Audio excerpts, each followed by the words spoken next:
ములుగు జిల్లా తాడ్భై మండలం దామరబాయి అడవుల్లో మండల కేంద్రానికి చెందిన గంట సిరోజ్ రెడ్డి వెళ్లి పొడి భూమి కోసం జేసీబీ వాహనంతో మోట్లను తొలగిస్తున్నాడు. ఈ సమాచారం తెలుసుకున్న section officer Vinod Kumar, beat officer Solam Sharath చంద్రలు ఘటనా స్థలానికి చేరుకుని జేసీబీని అదుపులోకి తీసుకుని వస్తున్న క్రమంలో మార్గ మధ్యంలో జేసీబీ ఓనర్ తన అనుచరులతో జీపు అద్దాలు ధ్వంసం చేసి అధికారులపై విచక్షణారహితంగా కర్రలతో ఇనుపరాళ్లతో దాడికి పాల్పడ్డారు.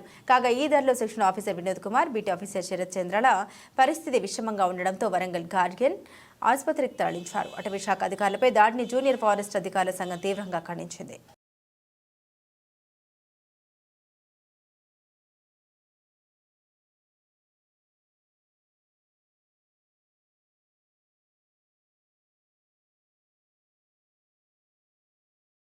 రాత్రి తాడ్భై డబ్ల్యూఎల్ఎం రేంజ్లో మన శరత్ చంద్ర బీట్ ఆఫీసర్ మరియు వినోద్ కుమార్ సెక్షన్ ఆఫీసర్పై జేసీబీ యజమాని మరియు వారి యొక్క అనుచరులు వచ్చి మన అధికారులను అటాక్ చేసి తీవ్రంగా గాయపరిచినందుకు మన జూనియర్ ఫారెస్ట్ ఆఫీసర్ అసోసియేషన్ తీవ్రంగా ఖండిస్తుంది.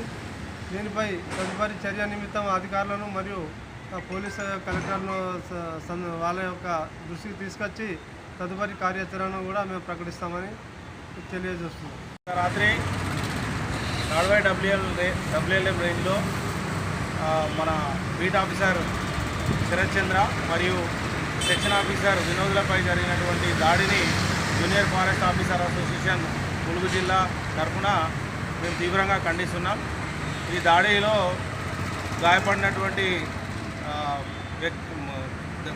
గాయపడినటువంటి వినోద్, శరత్ చంద్ర పరిస్థితి చాలా క్లిష్టంగా ఉన్నది. వెంటనే ఈ చర్యకు పాల్పడినటువంటి వ్యక్తులపైన కఠిన చర్యలు తీసుకోవాలని చెప్పేసి అధికారులను మేము కోరుతున్నాం. ఈ దాడి అనేది రాత్రి 11:30 సమయంలో జరిగింది. తాడ్భై డబ్ల్యూఎల్ఎం రేంజ్ దామరవాయిలో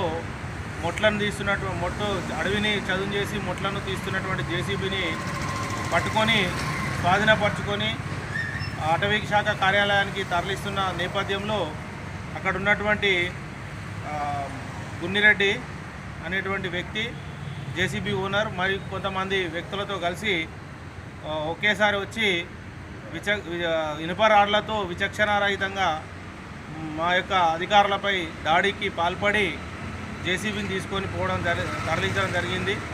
ఈ దాడిలో శరత్ చంద్ర బీట్ ఆఫీసర్కు తీవ్రమైన గాయాలైనాయి. అదేవిధంగా సెక్షన్ ఆఫీసర్ వినోద్కు తల మూడు దిక్కుల పగిలింది. అదేవిధంగా చేతి వేళ్ళు పూర్తిగా కట్ అయిపోయినాయి. ఇలాంటి చర్య అనేటువంటిది హేయమైనటువంటి చర్య. దీన్ని అందరం కూడా యుక్తకంఠంతో మేము ఖండిస్తున్నాం.